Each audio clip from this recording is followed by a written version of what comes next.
Bien, les saludo en esta hora, en este mediodía ya, de este domingo 1 de noviembre, donde hoy día también, como una fecha importante, trascendente a nivel nacional, estamos orando bueno, a nivel nacional e internacional. Esta es una oración que se hace en este día en todas partes del mundo, donde está la iglesia de Cristo, ¿no es cierto? Y oramos por la iglesia perseguida, por Voz de los Mártires, por la obra misionera en esos lugares tan complejos, tan difíciles, ¿no es cierto?, de llevar el Evangelio, especialmente en países comunistas o países también donde hay mucha influencia musulmana, extremistas diríamos, musulmanes, que persiguen a la iglesia, masacran a la iglesia y donde ser cristiano es una decisión de vida o muerte.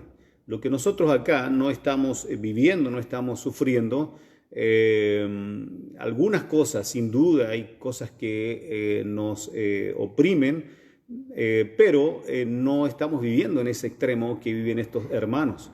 Por lo tanto, en una visión de reino, una visión, ¿no es cierto?, como iglesia de Cristo a nivel mundial, hoy se está orando por la iglesia perseguida.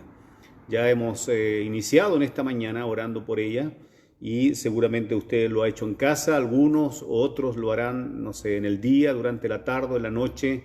Acuérdese de que estamos orando en todas partes del mundo por esta iglesia. Y por otro lado también, dale gracias al Señor, ¿no es cierto? Porque hay hermanos que si bien han estado muy complejos, muy complicados de salud, sin embargo han ido saliendo, especialmente del COVID.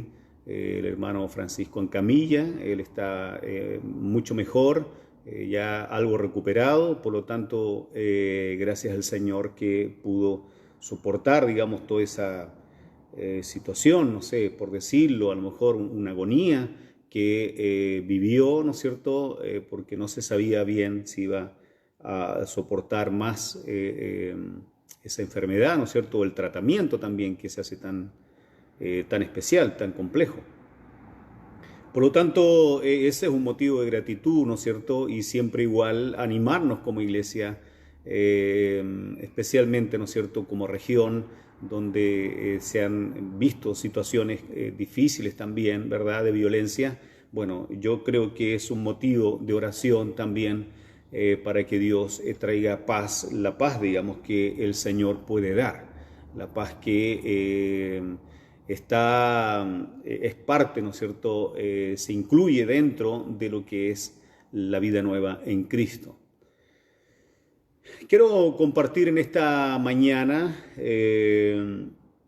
un tema con respecto a la voluntad o al libre albedrío.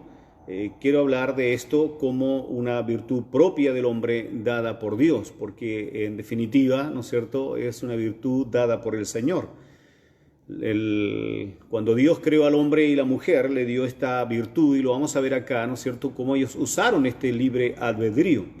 Por lo tanto, cuando hablamos de voluntad, estamos hablando de esa capacidad de elegir, del libre albedrío. Dios dotó al hombre con esta capacidad, ¿verdad?, de ser libres, de tomar decisiones, como hablamos el domingo pasado acerca de las decisiones. Bueno, el hombre tiene la capacidad que Dios le dio, que Dios nos dio, ¿no es cierto?, de tomar decisiones, sean estas correctas o incorrectas. Cuando hablamos de la voluntad, es definida como la facultad de ordenar y decidir la propia conducta, propiedad que se expresa de forma consciente en el ser humano para realizar algo con intención de un resultado. Y esta palabra viene del latín voluntas o voluntatis, que significa querer o hacer las cosas de manera intencionada. Por lo tanto, si definimos bien esta palabra, la voluntad es el poder de elección con la ayuda de la conciencia. Y mientras leía justamente estos conceptos, ¿verdad?, que definen la voluntad, pensaba en lo que decía Pablo allí en 1 Corintios 10:23. Él decía: todo lo puedo No, todo me es lícito, mas no todo conviene. Todo me es lícito, mas no todo edifica.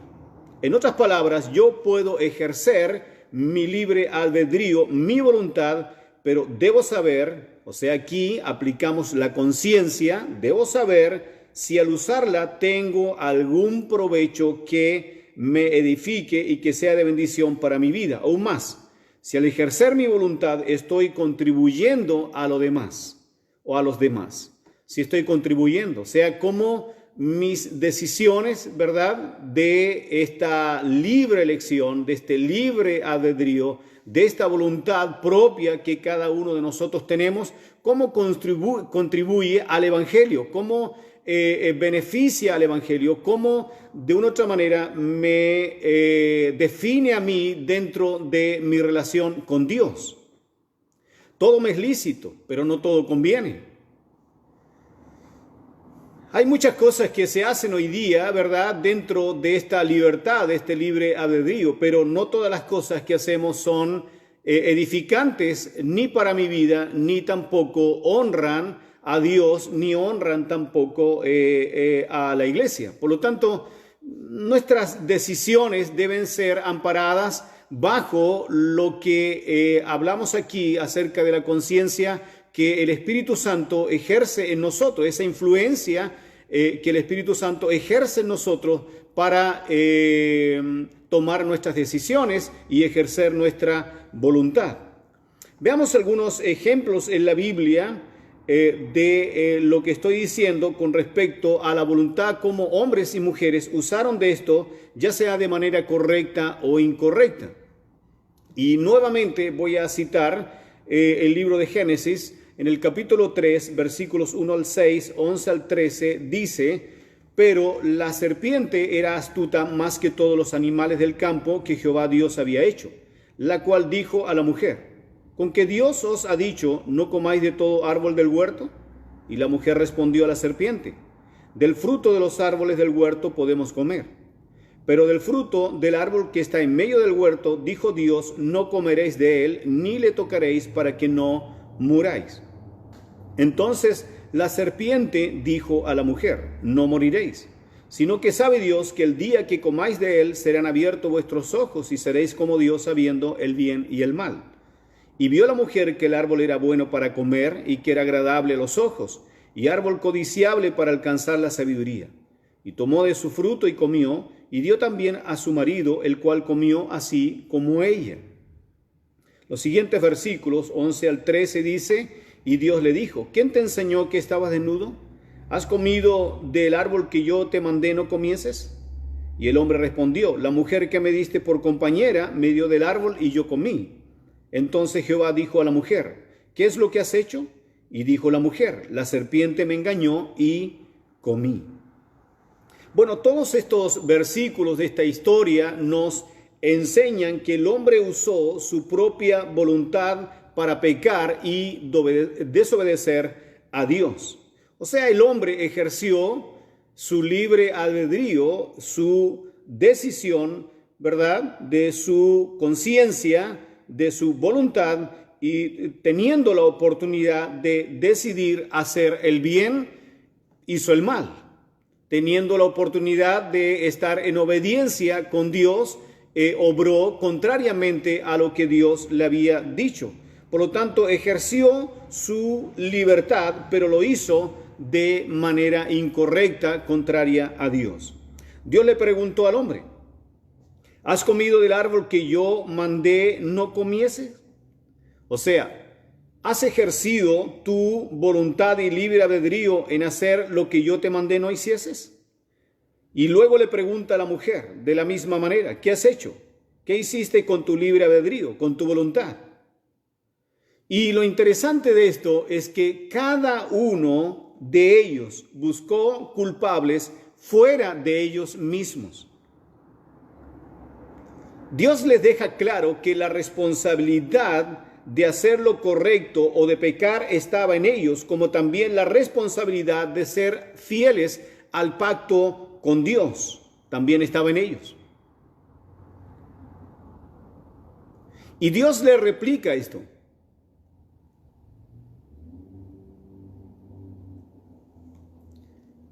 Es inherente, hermanos, al hombre justificar sus faltas. Si nosotros hoy día analizamos nuestra sociedad en la cual nosotros vivimos, hay mucha gente diciendo y culpando de sus actos a la sociedad. Por la sociedad estoy como estoy. La sociedad me ha empujado a hacer esto. La sociedad ha influido en mi vida. La sociedad me ha puesto allí entre la espada y la pared y yo obedecí, impulsado, empujado. Hay otros que culpan al Estado, culpan de sus fracasos, culpan de su falta de trabajo, culpan de sus malas decisiones, culpan al Estado. Y seguimos buscando culpables sin mirar nuestra propia responsabilidad. Y la verdad, si uno mira y analiza cada una de estas expresiones, ¿verdad?, de culpabilidad, los únicos culpables somos nosotros mismos. Las decisiones están en nosotros, el hacer lo correcto o lo incorrecto. Los fracasos tenemos que asumirlo de manera personal. Hay mucha gente, incluso dentro de las iglesias, que sus pecados los justifica culpando a otros. Así como la sociedad culpa a la misma sociedad, o culpa al Estado, o culpa a las leyes, o culpa cualquier situación, ¿verdad?, justificando sus malas decisiones, sus fracasos de sus malas decisiones. La iglesia también se ve influida en esto, de tal manera que hay mucha gente fuera de la iglesia culpando al pastor, culpando a los hermanos, culpando a la iglesia.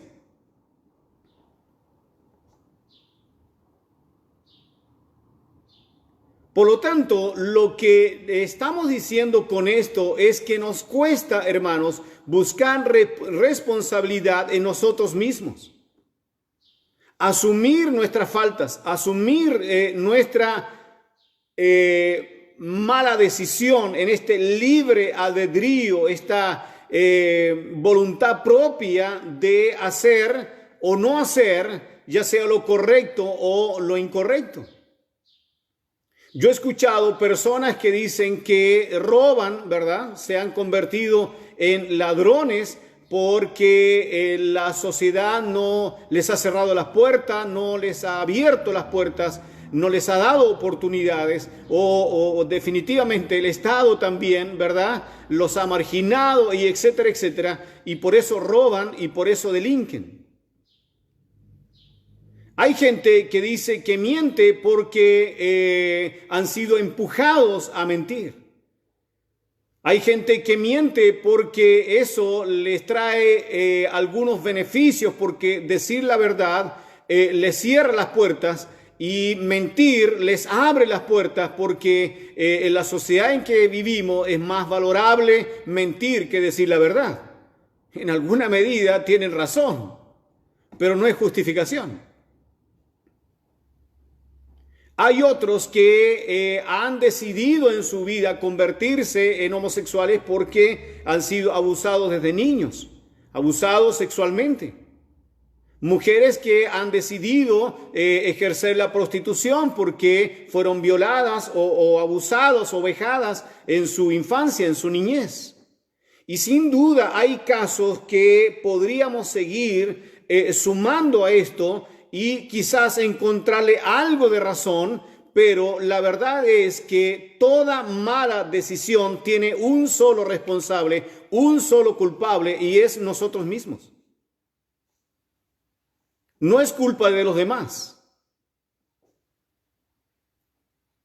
Porque oportunidades de poder hoy día ser otra persona las hay, partiendo del evangelio mismo. Cuando el Señor nos entrega el evangelio de las buenas nuevas que están aquí en la palabra de Dios, el Señor nos está dando una oportunidad en nuestra vida. ¿Dios no conoce nuestra vida acaso? ¿Dios no sabe de los sufrimientos? Dios no conoce de nuestras necesidades de trabajo, de poder ser o construir una vida estable. ¿Acaso Dios ignora nuestra vida? No la ignora.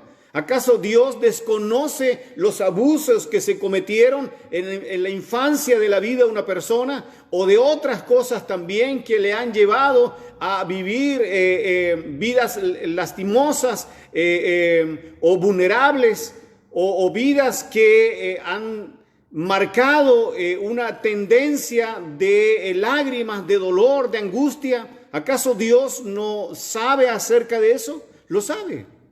Lo conoce, por eso Dios ha provisto el Evangelio.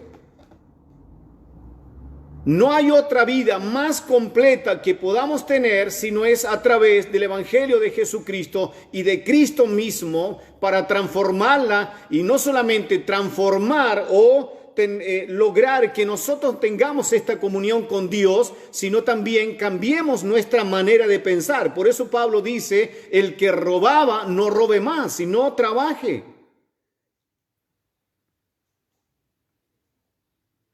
Lo que hacía antes no lo siga haciendo. Va en desmedro de nuestras vidas. Y el Señor va obrando en nuestra conciencia y nos va haciendo capaces de poder plantear una vida diferente en Jesucristo. Pero las responsabilidades, hermanos, son de cada uno de nuestras malas decisiones. No puede decir el adúltero, ¿sabe qué? Yo por falta de amor en mi casa, entonces soy infiel. Yo decidí abandonar a mi esposo, abandonar a mi mujer, porque la verdad no tenía el cariño que me dio esta otra persona. Yo lo he escuchado eso muchísimas veces. Pero no es una justificación. Somos responsables, estimados hermanos y amigos, de nuestros actos.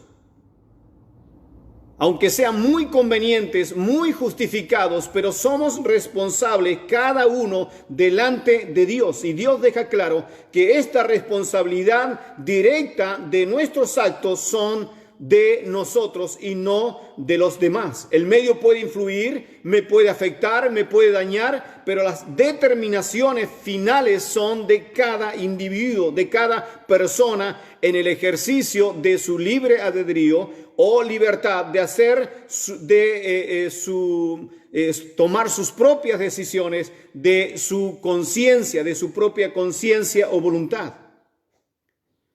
Por eso decimos que el pecado cometido no fue ni por la mujer que sedujo al hombre a cometerlo, ni por la serpiente que sedujo a la mujer a cometerlo, sino por las voluntades de cada uno. El hombre simplemente decidió pecar, y Dios los hace responsables de sus actos. Dios nos hará, estimados hermanos y amigos, Dios nos hará responsables de nuestros actos.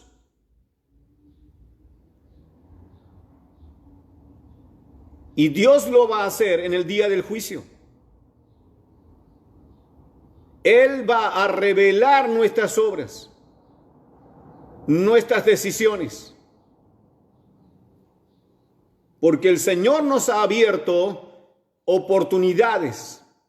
El Señor nos ha dado a Jesucristo como la gran oportunidad.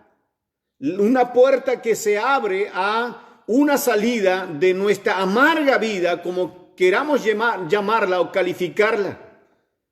El Señor nos ofrece la felicidad plena, absoluta, total en Jesucristo. Él repara todo lo dañado. Cristo lo puede hacer.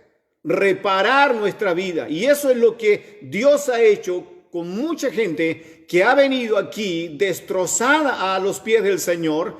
Ha venido aquí humillada y arrepentida de sus pecados, y nos hemos humillado delante del Señor, y el Señor ha reparado, ha sanado, nos ha liberado y ha transformado nuestras vidas, haciendo verdaderos hombres y mujeres que pueden contribuir en esta sociedad para bien.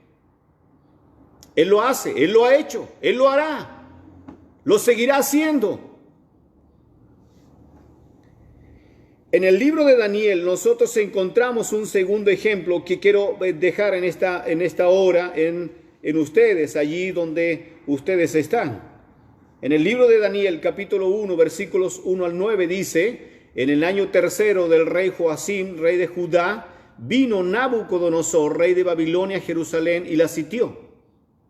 Y el Señor entregó en sus manos a Joacim, rey de Judá, y parte de los utensilios de la casa de Dios, y los trajo a tierra de Sinar, a la casa de su Dios, y colocó los utensilios en casa del tesoro de su Dios. Estamos hablando de un Dios pagano.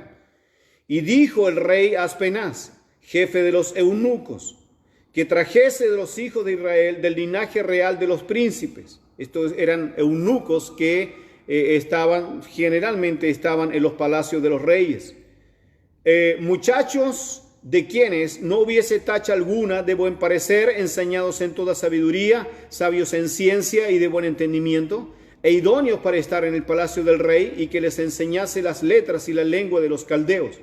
Y le señaló el rey ración para cada día, de la provisión de la comida del rey y del vino que él bebía, y que los criase 3 años, para que al fin de ellos se presentasen delante del rey. Entre esos estaban Daniel, Ananías, Misael y Azarías, de los hijos de Judá. A estos el jefe de los eunucos puso nombres. Puso Daniel Belsasar, a Ananías Sadrac, a Misael Mesac y a Azarías Abednego.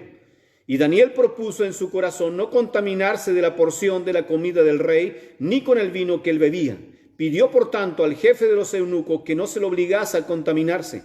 Y puso Dios a Daniel en gracia y en buena voluntad con los jefes de los eunucos. Mire qué linda historia nosotros encontramos aquí, en este inicio, ¿no es cierto?, del pasaje del libro de Daniel. El contexto histórico, si podemos nosotros resumirlo en pocas palabras, es que Babilonia por el norte invadió Jerusalén por el sur en Judá, y en estas 3 invasiones que él hizo, en la primera, Daniel fue uno de los que fue llevado cautivo a Babilonia por el norte. Entonces, en estas deportaciones que hubieron, cuando estuvieron ya en Babilonia, una de las ordenanzas del rey era apartar a los mejores, a los que no, a los jovencitos, a los más apuestos, a los inteligentes, a los que no tuviesen tacha alguna, o sea, jóvenes, podríamos decir, jóvenes modelos, sabios e inteligentes. Y si nosotros nos damos cuenta en esta historia, es que una de las primeras cosas que se hizo sobre ellos fue cambiarles el nombre. Y a Daniel se le llamó Belsasar. Y aunque pudieron cambiarle el nombre, pero no pudieron cambiarle el corazón y la mente. ¿Escuchó eso?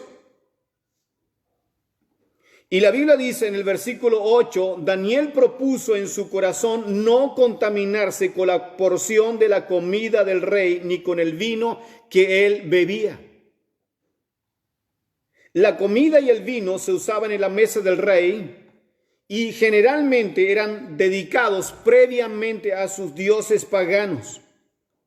Por lo tanto, participar de esa comida y de ese vino o de esa bebida que se le estaba obligando a hacer sería como justificar o como participar de las mismas ceremonias paganas con sus dioses.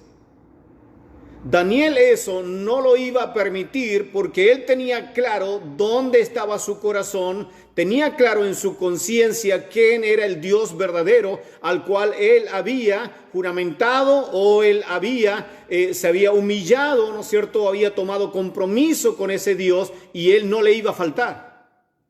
Prefería comer legumbres y agua, pero no comer de esto que sin duda era tentador, pero él tenía claro dónde estaba su corazón. Y la Biblia dice que él propuso en su corazón, o sea, de su conciencia, y usó de su voluntad para no participar de estas de estos manjares, podríamos decir, ¿verdad? Esta comida del rey, lo mejor estaba en la mesa del rey, pero él dijo, no, yo no comeré de eso, no voy a participar, prefiero comer legumbres, pero ser fiel a mi Dios. Por lo tanto, él usó de su voluntad. Y en esa voluntad, él también, en las definiciones claras que tenía conforme a su fe, él pidió no se le obligase.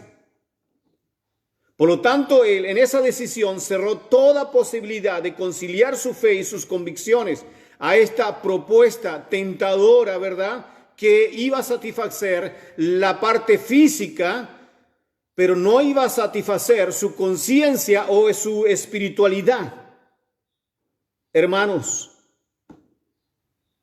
nadie puede obligarnos a hacer lo incorrecto.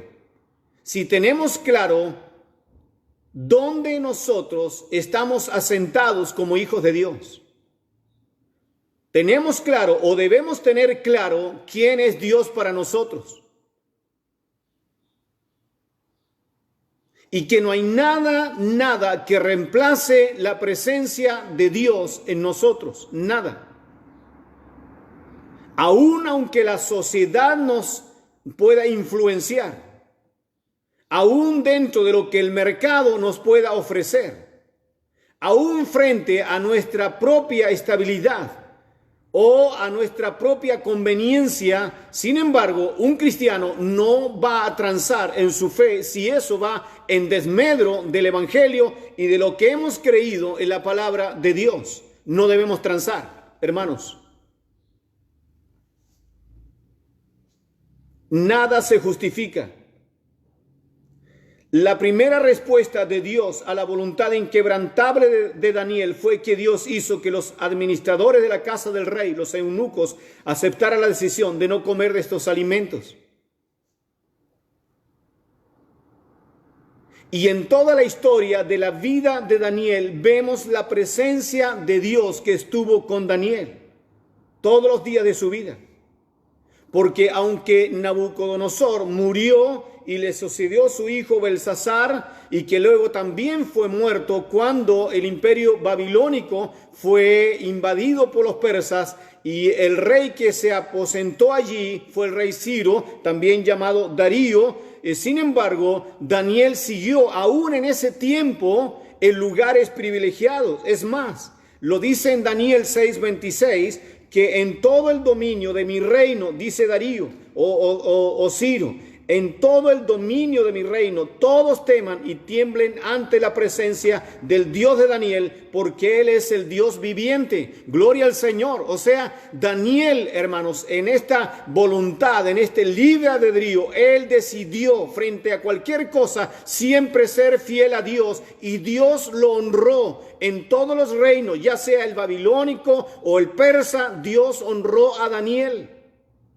Y eso nos da un ejemplo a nosotros de que ser fiel a Dios siempre, Dios de una u otra manera se la va a arreglar para retribuir nuestra fidelidad. Pero las infidelidades a Dios, la falta de fidelidad a Dios siempre van a traer resultados nefastos para nuestra vida. Siempre. Dios se va a glorificar en nosotros.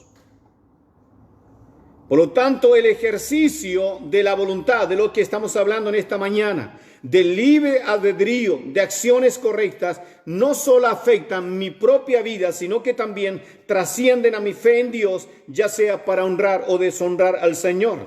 El escritor a los Hebreos, en Hebreos 12:1 dice, puesto que tenemos tan grande nube de testigos. O sea, si hemos declarado que somos de Dios, entonces el mensaje de nuestras acciones y palabras deben estar de acuerdo a lo que nosotros creemos. Las acciones y libre albedrío, ejercicio de nuestra voluntad, califican también nuestra fe. Hermanos, califican nuestra fe.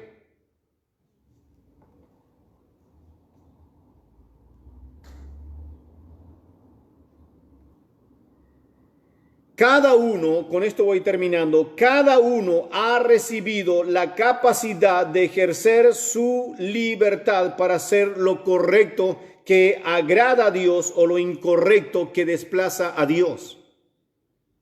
La voluntad es una capacidad humana que decide nuestras acciones. Los resultados de estas acciones son la consecuencia de cuán correctamente hemos ejercido esta voluntad. Si somos hijos del Señor, esta voluntad debe estar sujeta a lo que el Espíritu Santo nos diga y a lo que la palabra de Dios haya trazado para nosotros. Salirnos de ella es ejercer una voluntad incorrecta, hermanos.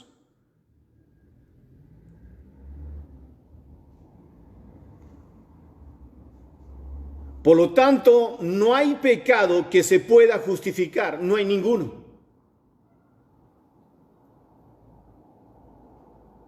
Si estás en convivencia, no estás casado, estás en fornicación, tienes que casarte. Si has abandonado a tu esposa o tu esposo porque simplemente te justificas en esa falta de amor, entonces no es una justificación, es un pecado. Y hay que arreglar esa vida. Hay que reparar esa vida. Si hemos mentido, entonces tenemos que arrepentirnos de nuestras mentiras. Si estamos justificando que estamos fuera de la iglesia por culpa de alguien dentro de la iglesia, ya sea el pastor o el hermano, eso también es pecado. Porque no te estás congregando conforme a lo que dice la Escritura y en el libro de Hebreos. Y podríamos seguir enumerando cosas que de una u otra manera las hemos normalizado en nuestra vida, queriendo justificarlas delante del Señor como si Dios realmente no conociera el fondo y el trasfondo de nuestras decisiones. Hermanos, el Señor conoce nuestros pensamientos, conoce nuestro corazón, conoce lo que nosotros cavilamos. Y Dios nos va a juzgar justamente como dice ahí en 2 Corintios 5:10, porque es necesario que todos nosotros comparezcamos ante el tribunal de Cristo para que cada uno reciba según lo que haya hecho mientras estaba en el cuerpo, sea bueno o sea malo. Dios nos va a enjuiciar o Dios nos va a pasar, ¿no es cierto?, delante de Él y Él va a revelar nuestras obras. Ojalá que estemos en el tribunal de Cristo y ojalá que podamos entender que nuestras faltas no serán justificadas, pero estando en el tribunal de Cristo es porque Dios nos ha calificado como aceptables para el reino de Dios. No así si nosotros comparecemos al juicio del gran trono blanco. Todos los que tengan que comparecer allí, que también Dios va a enjuiciar o va a revelar sus obras, bueno, todo aquel que se levante allí será condenado. Pero tenemos el tiempo, tenemos hoy día la conciencia, tenemos hoy día la oportunidad de poder decidir y decidir bien. Tenemos la oportunidad de arrepentirnos de nuestros pecados, hermanos, tenemos esa oportunidad. Y Dios nos insta a que nosotros podamos mirar bien nuestra vida en la conciencia del Espíritu Santo. Si estamos haciendo lo incorrecto o lo correcto, como decía un hermano en una oportunidad que llegó al Evangelio, yo le presenté el Evangelio. Él fue una persona que vivió una vida muy difícil, pero dentro de esa vida difícil hizo también cosas muy malas, muy incorrectas, cosas muy oscuras también. Y dentro de eso, en una de esas charlas que tuvimos de discipulado, él era un vecino que yo tenía enfrente de la casa donde vivía, y comencé poco a poco a hablarle del Señor, del Evangelio, hasta que él recibió a Jesucristo. Y una de las primeras cosas que él dijo y de las cuales él estaba arrepentido es que él practicaba el abegiato.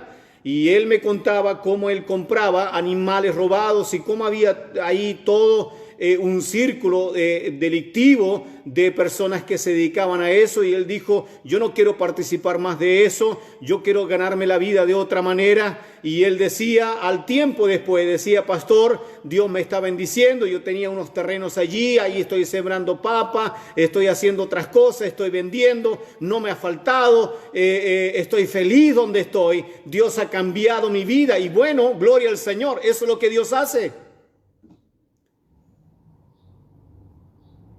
Que nuestras decisiones, amados hermanos, sean las correctas. Que nuestras decisiones sean las que Dios defina a través de su palabra en nuestras vidas. Como decía el apóstol, el que hurtaba no hurte más, o trabaje, haga cosas con sus manos. Dios te va a honrar, Dios te va a bendecir. Reparemos nuestra vida delante de Dios. Es la oportunidad, la bendición del Señor en este libre albedrío, en esta libre manera de elegir. Oramos al Señor. Padre, en esta hora, en esta tarde ya, te damos gracias, Señor, por esta palabra que he expuesto en esta hora. Queremos, Señor, poner nuestra voluntad también en ti, en tu voluntad. Queremos, Señor, poner nuestra conciencia en la del Espíritu, para que tú, Señor, obres en cada una de nuestras decisiones. Que no seamos nosotros, Señor, que no justifiquemos nuestras faltas y nuestros pecados. Al contrario, Señor, que nos podamos arrepentir de eso. Sin duda, Señor, nuestra vida en ti es la mejor vida, es la vida plena, es la felicidad plena que el hombre de afuera no tiene. El hombre sin Cristo busca esa felicidad, nosotros la tenemos. Y ayúdanos, Señor, en este camino, en este reino en el que estamos, en este cuerpo en el que estamos, que es la iglesia, podamos ser, Señor, personas de bendición para otros también. Te bendecimos, te glorificamos, te exaltamos, en el nombre de nuestro Señor Jesucristo. Amén y amén. Que el Señor les bendiga a nuestros fieles auditores de estos domingos, cada domingo, ¿no es cierto?, que entregamos la palabra aquí a las 12 del día. Que tenga una linda semana, el Señor sea con nosotros, y que Dios, ¿no es cierto?, obre en cada una de nuestras vidas, especialmente si hay una persona que ha abierto su corazón a Jesucristo. Gloria al Señor. Allí donde está, usted abra su corazón a Dios y Dios se va a glorificar. En Él somos plenos. Amén. Gloria al Señor. Nos vemos entonces en esta semana de diferentes actividades y el próximo domingo entonces al mediodía. Amén.